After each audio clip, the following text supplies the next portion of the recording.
नमस्कार भक्तांनो, गरुड पुराणानुसार अधिक महिन्यात पाळा हे 7 नियम. तुमच्या आयुष्यात खूप दुःख आहे का? कितीही कष्ट केले तरी पदरात निराशाच पडते का? घरामध्ये सतत कटकटी, पैसा टिकत नाही आणि असं वाटतंय का आता सर्व संपलंय? थांबा. गरुड पुराणात असं म्हटलंय की जेव्हा मनुष्य सर्व बाजूंनी हरतो, जेव्हा त्याचे सर्व मार्ग बंद होतात, तेव्हा त्याला सावरण्यासाठी स्वतः भगवान विष्णू अधिक महिन्याच्या रूपाने येतात.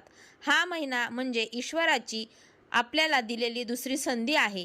पण जर तुम्ही या महिन्यात काही ठराविक नियम पाळले नाहीत, तर कदाचित तुम्हाला तुमच्या आयुष्यातील सर्वात मोठी संधी गमावत आहात.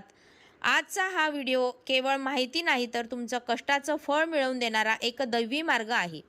शेवटपर्यंत पहा, कारण शेवटची कथा ही ऐकून तुमच्या डोळ्यात पाणी आल्याशिवाय राहणार नाही आणि तुम्हाला तुमच्या जगण्याचं उत्तर मिळेल. हा व्हिडिओ कदाचित तुमच्यासाठीच देवाने पाठवला आहे. नमस्कार भक्तांनो, मनापासून आमच्या चॅनलवर तुमचं स्वागत आहे. आपण सर्वजण देवाची भक्ती करतो, आम्ही स्वामींचे नाव घेतो, पण कधी कधी आपल्याकडून कळत नकळत अशा काही चुका होतात की ज्यांचे फळ आपल्याला गरिबी, आजारपणा किंवा मानसिक त्रासाच्या रूपात भोगावं लागतं. अनेक भक्त मला मेसेज करतात की विचारतात, ताई, आम्ही इतकी सेवा करतो, उपवास करतो, पण आमचे दिवस कधी बदलणार? आमचं नशीब कधी उघडणार? तर भक्तांनो, नशीब उघडण्यासाठी कर्माची आणि वेळेची साथ ही असावीच लागते आणि त्याच्याच बरोबर ती वेळ म्हणजे अधिक मास, म्हणजेच पुरुषोत्तम मास. गरुड पुराणात या महिन्याचं महत्त्व इतकं अद्भुत आहे आणि विशाल सांगितलं आहे की या काळात केलेलं एक छोटं पुण्यसुद्धा करोडोपटीने फळ देतं. हा महिना म्हणजे आध्यात्मिक स्वच्छतेचा काळ आहे. जर तुम्ही आज मी सांगणार असलेले नियम पाळले, तर साक्षात स्वामींची आणि विष्णूंची कृपा तुमच्या घरावर इतकी बसेल की तुमची पुढची पिढीसुद्धा सुखात राहील. आज आपण गरुड पुराणातील अशा 7 अत्यंत गुप्त आणि प्रभावी नियमांबद्दल सांगणार आहोत की जे तुमच्या जीवनातील अंधार दूर करून प्रकाशाची नवी पहाट आणतील. चला, डोळे मिटून या आध्यात्मिक प्रवासात माझ्यासोबत सहभागी व्हा. 1. ब्रह्ममुहूर्तावर स्नान आणि संकल्प. गरुड पुराणात स्पष्टपणे सांगितलं आहे की अधिक महिन्याच्या सूर्योदयापूर्वी उठणं हे केवळ शिस्त नाही, तर तो एक दैवी संस्कार आहे. ब्रह्ममुहूर्त म्हणजे पहाटे 4:12 ते 5:15 ची वेळ. यावेळी वातावरण सात्विक लहरी सर्वात जास्त असतात. जो मनुष्य या काळात उठून स्नान करतो, त्याच्या शरीरातील आणि मनातील नकारात्मक ऊर्जा, भीती, आळस नष्ट होतो. त्याचप्रमाणे या वेळेत आकाशस्थ देव आणि पितर पृथ्वीवर संचार करत असतात. तुम्ही जेव्हा या वेळेत उठता, तेव्हा तुमचं शरीर निसर्गाशी जोडलं जातं. गरुड पुराणात म्हटलं आहे की या महिन्यात जर तुम्ही ब्रह्ममुहूर्तावर स्नान केलं, तर तुम्हाला तीर्थयात्रेचं फळ घरी बसून मिळेल. हे स्नान करताना मनात संकल्प करा, हे भगवंता, माझ्या हातातून झालेल्या चुका माफ करा, क्षमा करा आणि मला नवी शक्ती दे. रोज सकाळी लवकर उठून आंघोळीच्या पाण्यात थोडे गंगाजल किंवा तुळशीची पानं टाका. जर हे शक्य नसेल तर मनात गंगेचं स्मरण करा. आंघोळ करताना ओम नमो भगवते वासुदेवाय या मंत्राचा जप करा. सलग 30 दिवस हा नियम पाळा. तुमच्या चेहऱ्यावरचं तेज आणि मनातील शांती तुम्हाला स्वतःला जाणवेल. 2. दुसरा अत्यंत महत्त्वाचा नियम म्हणजे दीपदान. गरुड पुराणात म्हटलं जातं की ज्या घरात सांज वेळेला दिवा भक्तीने लावला जातो आणि सांज वेळेला तिथे अकाली मृत्यू आणि यमराजाची भीती राहत नाही. अधिक महिन्यात तुपाचा दिवा लावणे हे अक्षय पुण्याचे काम आहे. दिवा म्हणजे केवळ प्रकाश नाही, तर तो ज्ञानाचा नाश करणारं प्रतीक आहे. अधिक महिन्यात 33 आकड्याला खूपच महत्त्व दिलं गेलं आहे. म्हणूनच अनेक भक्त 33 वातींचा दिवा लावतात.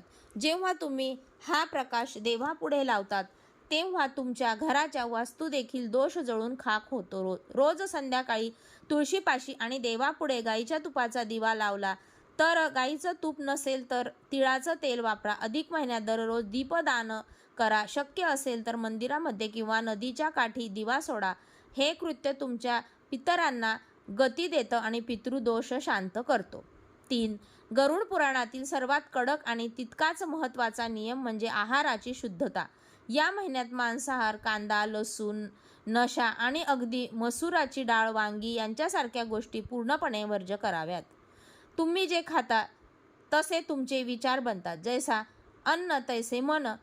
जर तुम्ही तामसी आहार घेतला तर तुमचं मन ईश्वराच्या भक्तीत लागणार नाही. अधिक महिन्यात आपलं शरीर एका मंदिरासारखं पवित्र ठेवणं आवश्यक असतं. गरुड पुराण सांगतं की जो मनुष्य या महिन्यात अन्नावर ताबा ठेवतो तो स्वतःच्या नशिबावर ताबा मिळवतो. या महिन्यात किमान 1 वेळा उपवास करा किंवा फक्त सात्विक भोजन घ्या. शक्य असल्यास पळसाच्या पानावरील पत्तरवाळीवर जेवण करा. प्रत्येक घास घेताना तो विष्णू प्रसाद म्हणून ग्रहण करा. यामुळे अन्नाचं रूपांतर ऊर्जेत होईल, रोगात नाही. 4. गरुड पुराणात अन्नदानाला महादान म्हटलं आहे. अधिक महिन्यात एखाद्या गरजूला, ब्राह्मणाला किंवा मुक्या प्राण्याला अन्न देणं हे साक्षात भगवान विष्णूला नैवेद्य दाखवण्यासारखं आहे. या महिन्यात 33 अनारसे किंवा 33 मालपुवे दान करण्याची परंपरा आहे.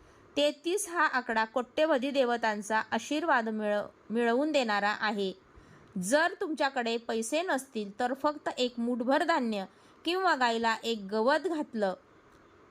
पेंडी गवत घातलं तरी चालतं, पण ते प्रेमाने द्या. या महिन्यात आपल्या ऐपतीप्रमाणे गोरगरिबांना अन्न द्या. शनिवारी काळ्या कुत्र्याला भाकरी द्या.